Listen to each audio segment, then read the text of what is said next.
Straight up.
Praise the King. You're way happy prophecy update. I'm watching CUBN. See you be encouraged in Jesus' name.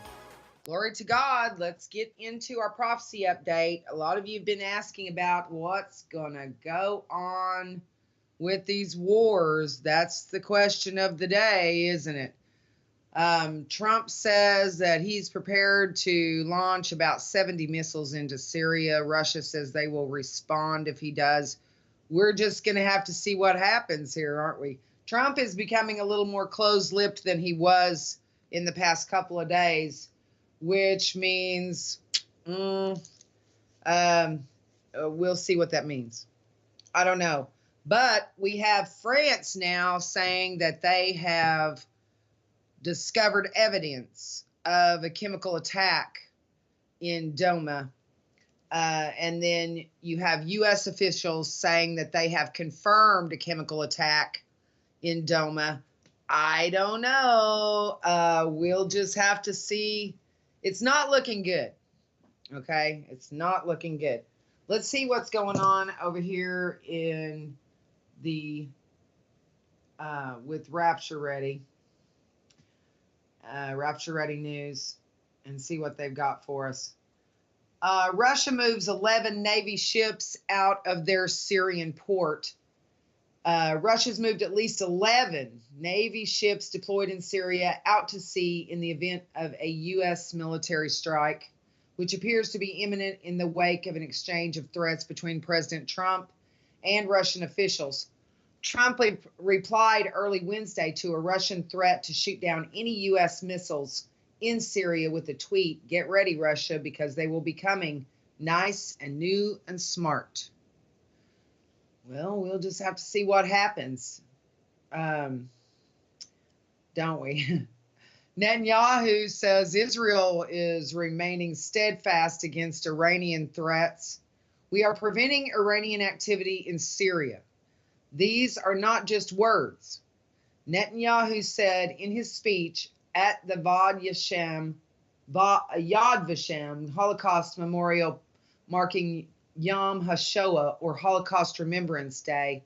"Our policy can be summed up in 3 words: steadfastness against aggression, steadfastness on defense, steadfastness on deterrence, steadfastness against anyone who threatens to destroy us," added Netanyahu.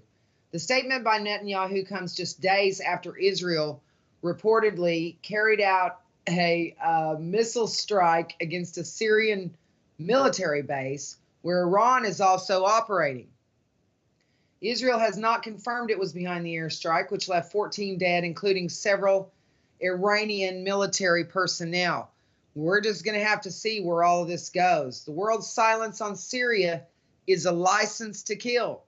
We know the world is hypocritical, but if we needed further proof that the human rights discourse and the rights organizations have nothing to do with human ethics, the past few days have provided that proof. The volume of criticism against Israel over the casualties of the March of Return is larger than the volume of criticism against Syrian President Bashar Assad's ongoing massacre of his own citizens. And in general, there are more international demands for an investigation against Israel than demands for an investigation against the butcher of Damascus. Hamas blasts a U.S. envoy for demanding that the terror group disarm. A big surprise there, huh? Okay, in the Syria chemical attack, the U.S. says all options are on the table in response to a suspected chemical weapons attack in Syria, as Western leaders continue to weigh up military action. White House spokeswoman Sarah Sanders told reporters that a final decision on military strikes had not been taken, but she said the U.S. holds Russia and Syria responsible for the incident. The UK has launched a cyber attack on Islamic State. Interesting. As Trump's Mideast peace plan nears completion, the rollout is still unclear. You know, Trump has a peace plan that he's almost got completed that he's going to present. But the problem is that it does not include a two-state solution. The dilemma there is that the Palestinians have no infrastructure for their own state. They don't have water service to their people. They get all their water from Israel, and they don't pay for it. Israel has been supplying Gaza with electricity and with their water supply for nearly 2 decades and have never been paid. Okay, they've never been paid. Israel's supplying all of that, their electric and their water. They don't have an infrastructure for their own electric or their own water. They don't have a government infrastructure. They have no infrastructure for schools, hospitals, administration for government employees. They have no basic infrastructure for their own state. So it's not possible, according to Trump, to give them their own state at this time. They're just not ready or prepared to be a state of their own. The billions and billions of dollars that have poured into the Palestinian Authority have been going into the personal bank account of Mahmoud Abbas, kind of just exactly like Yasser Arafat did. Mahmoud Abbas raided, he actually went and took all of those billions from Arafat's widow after he died, after Yasser Arafat died. And now he's done the same thing. He's put all of this money into his own personal accounts, but now he has taken some additional action that Yasser Arafat didn't take to try and keep anyone from taking that money from his wife and family should, for when he dies. He's got, I believe, stomach and testicular cancer. And so he's on his way out soon. But the money has never been put into establishing an infrastructure for a Palestinian state. Now, if they really wanted their own state, they could have been putting all that money into it all this time, but they really don't want their own state. What they want is to kill all the Jews and take the existing state of Israel over. Now, that didn't work so good for Gaza. In 2005, when Ariel Sharon handed Gaza over to the Palestinians, it was a paradise. There were existing Jewish businesses and homes, and all the Jews were kicked out of Gaza against their will. Gaza was handed over to the Palestinians. There were established businesses left there, greenhouses full of fruits and flowers. And the Palestinians went in there with bulldozers and razed the entire Jewish structure that was there to the ground. Now, instead of being smart and walking in there and living in those houses or taking over those businesses and making them work, they just bulldozed everything to the ground. And now you see what shape they're in. Gaza has gone from a paradise in 2005 when they handed it over to the Palestinian Authority Now it is a wasteland. It's desert. It's nothing but blowing sand. It's a big ghetto. And that's what happens. If you kick the Jews out, everything stops growing. That's what the scripture indicates too, that if you have that kind of a situation happening, that the land will blossom for the Jews, but not for anybody else. Okay, it's a supernatural thing. It's amazing. I know. The UN hits an all-time low by appointing Syria to head a chemical weapons forum.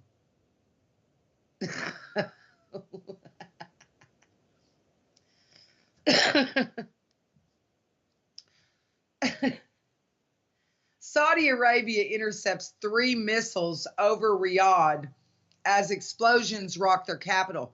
This is the 4th time or I think it's the 5th time in 4 months that Riyadh has been buzzed by missiles. Guess where they're coming from? They're coming from the Houthis, which are an Iranian proxy. Okay, that's where they're coming from. But that can kind of get the blood going when you see the news pop up saying that Riyadh has got missiles flying across their capital, and they've intercepted several.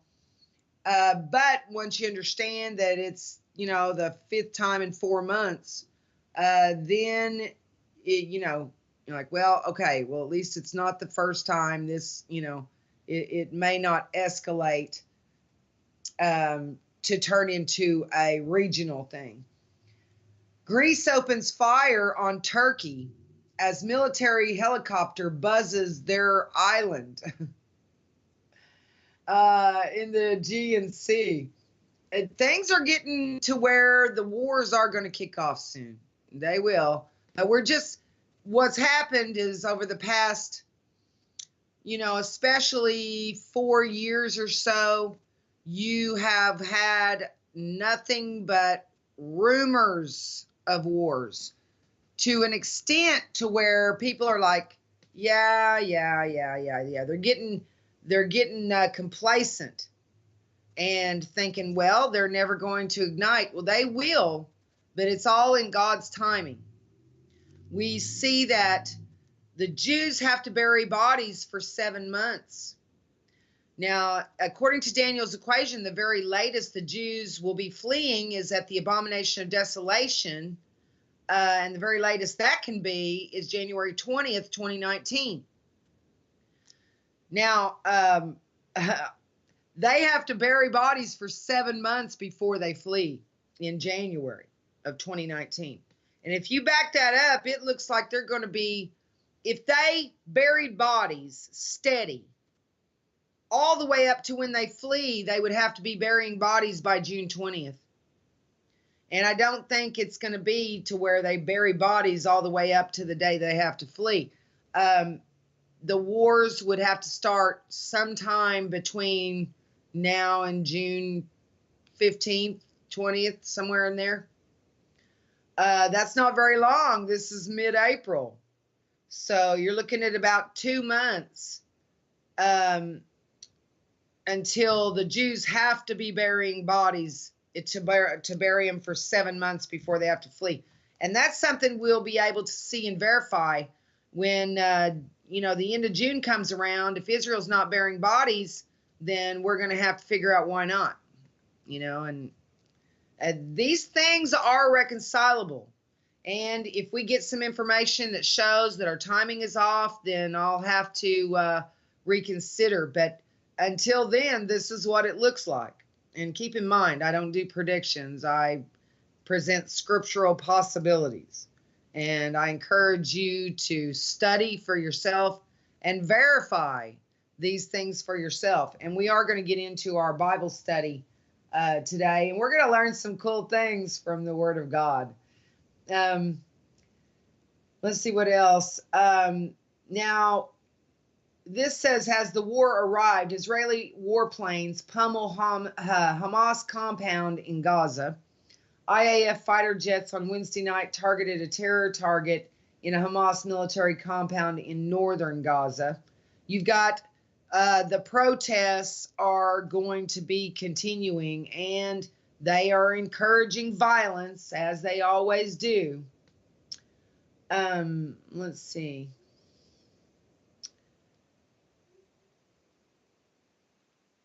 Oh, now you have white farmers in South Africa having their land ripped away from them illegally, just stolen from them, and they are either being hurt, killed, or ran off in South Africa, in the white parts of South Africa. It says here white farmers in South Africa may lose all their land without any compensation, but Newsweek thinks they have nothing to worry about. Oh, yeah, well, Newsweek, we better just listen to them, right? Not. Their property loss is all going to the noble cause of poverty reduction. Like anybody has the money to go in there and maintain those farms. They're going to kill those farms, and then that's their food supply. That's not too smart, is it? Moscow to Trump. Are the smart missiles to destroy evidence of a fake chemical attack? That's a good question, isn't it? Are the OPCW inspectors aware that smart missiles are about to destroy all the evidence of the chemical weapons use on the ground? Or is that the actual plan to cover up all evidence of this fabricated attack with smart missile strikes so that international inspectors had no evidence to look for? Well, that's a good question. It says here, Russia claims that the reported chemical attack in Syria last Sunday was staged by the White Helmets, a U.S.-funded NGO lauded by mainstream media for their humanitarian work, while long suspected of performing less than humanitarian deeds behind the curtain. Wreakage. Let's see. I don't really want to go there. Certain United Nations Security Council members lying to create a pretext for aggression on Syria and Damascus. Syria's permanent representative to the United Nations, Bashar al-Jafari, said that the Israeli aggression against Syria would not succeed in protecting Israel's agents from terror organizations, pointing out that some of the United Nations Security Council's permanent members are trying to lie and defame Syria and create pretexts for attacking it.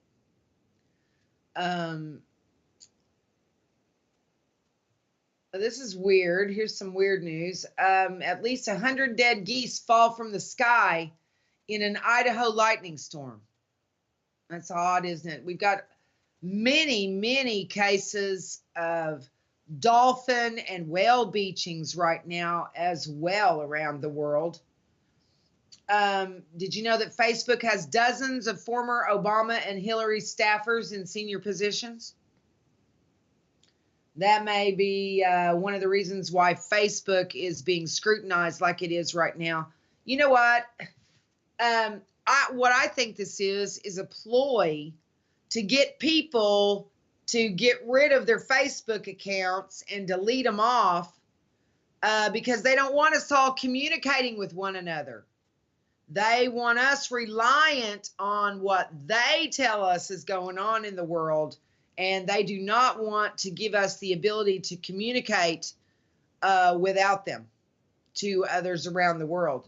And so tell them to stick it when they suggest that, oh, you better be careful. Facebook is watching. Facebook is monitoring. So what? So what if they are? Who cares? Our God opens doors no man can shut and shuts doors no man can open. Okay? I don't care if they know who I am. I don't care, because I am going to use that medium to get the message out there as best as God will permit until he comes. And I am not afraid of them. There's nothing to know about me that's not boring, really. So anyway. Trump just took a giant step towards actual welfare reform. President Trump's new executive order on welfare reform has laid the groundwork to get more Americans back to work while protecting and strengthening the safety net for the truly needy. Federal agencies must take advantage of this opportunity to roll back harmful Obama-era policies that have trapped families in dependency and cost taxpayers billions of dollars. Trump warns Russia missiles are coming. Moscow has vowed to shoot them down. What in the world is going to go on over there? It's really something. They're Rouhani of Iran, Erdogan or Erdogan from Turkey, and Vladimir Putin. They have some kind of bizarre triangle between them going on. It appears a new regional security order is encircling Syria as the civil war grinds into its 7th year. 7 years! It's ridiculous. This shift was visible last week when the leaders of Turkey, Iran, and Russia met in Ankara to discuss solutions to the Syrian crisis. The detailed talks covered de-escalation zones, humanitarian concerns, and intra-Syrian dialogue. But the broader motive was to agree on the goal of each state once the conflict ends. The takeaway from the Ankara meeting and Trump's rhetoric is that the regional security order around Syria is in flux, and that U.S. efforts are likely to be replaced by a zone of anti-Western influence stretching from Beirut through to the Caspian Sea.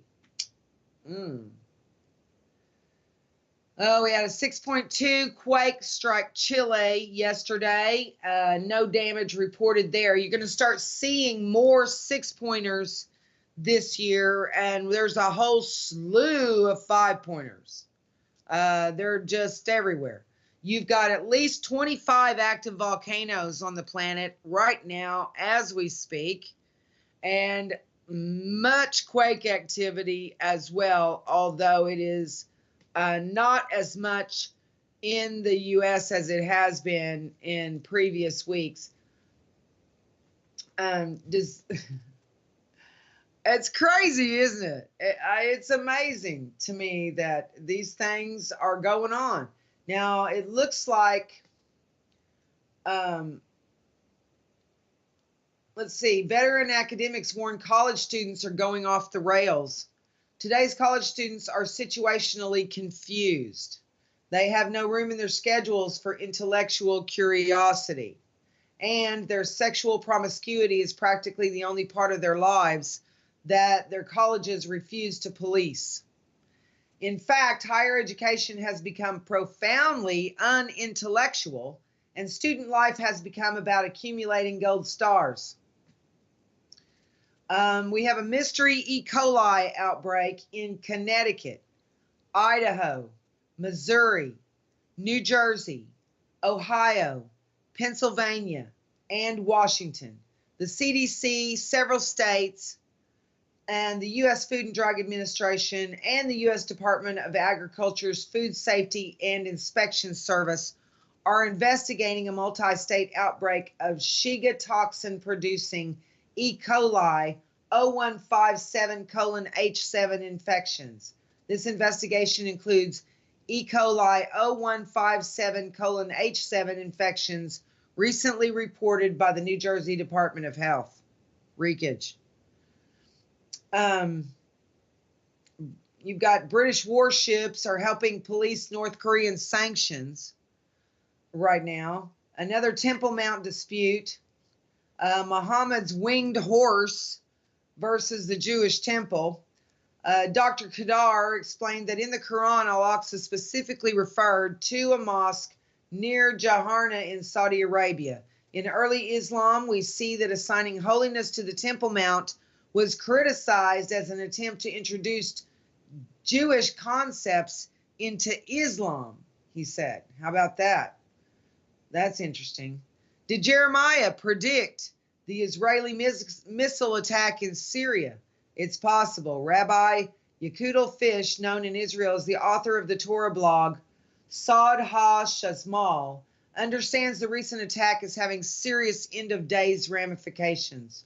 Jeremiah predicted a fire in the fortresses of Damascus that will presage Messiah. Rabbi Fish told Breaking Israel News. Ben-Hadad in Gematria, Hebrew numerology, equals 65, the same as Assad. Rabbi Fish said, this recent attack in Syria conforms to the prophet's description. We have fulfilled prophecy right and left during this time that we're in right now. Israel is to rehabilitate dried up rivers with new desalination plants. Desalination plants. Excuse me. The plan will include the expansion of pipelines for use in agriculture and is intended to help Israel to rehabilitate dried up rivers. The plans may include pumping fresh water into Israel's primary source for drinking water, the Kinneret, also known as the Sea of Galilee, which has continued to suffer receding levels. Let's see. Now, WikiLeaks says that Obama, Clinton, and Soros overthrew Pope Benedict. That's an interesting concept, isn't it? If you've been friends with WikiLeaks, if you've been friends with WikiLeaks for a while, you know they're no fans of Pope Francis. In fact, the entire Vatican has stunk for a long, long time. But now it appears there may have been a coup from the outside involving 3 people we like on just about the same level as Pope Francis. Barack Obama, Hillary Clinton, and George Soros. Yes, that's right. In a new report from WikiLeaks, it's now alleged that these 3 oversaw a coup to remove Pope Benedict. How very interesting. And who did they replace him with? Yeah, I rest my case. WikiLeaks, they have a sense of humor, don't they? Officials continue in Israel to warn of Iran's empowerment in Syria. They just went in a couple of days ago and struck it was either an Iranian base or a Syrian base in which Iran is operating out of to make sure that Iran does not have a foothold to where they can operate out of Syrian territory. Looks like the U.S. has deployed the Truman Carrier Strike Group and 7 warships with cruise missiles to the Mediterranean. The Harry S. Truman Carrier Strike Group is being deployed to the Mediterranean Wednesday, that was yesterday, where it will join the USS Donald Cook off Syrian territorial waters. That's a very dangerous place to be when you have Russian warships there as well in that same proximity. Get this, it's women welcome Hillary as newest member of our coven. A coven is witches, okay? Hillary Clinton's harshest critics have described her as a witch or worse. But now a women's group called The Wing has welcomed the twice failed presidential candidate as the newest member of our coven. William Briggs writes at the stream. So she used to attend a witch church clear back when her husband was president. And they covered it up. The U.S. government colludes in mass deaths by opioids. In essence, the Obama administration and U.S. Congress gave drug companies a free pass. Let's see. Here's a scam report. Biggest Black Lives Matter page on Facebook was allegedly tied to a middle-aged white Australian.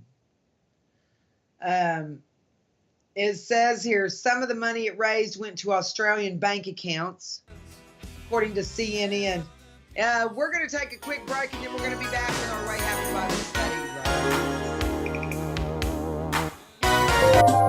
Right?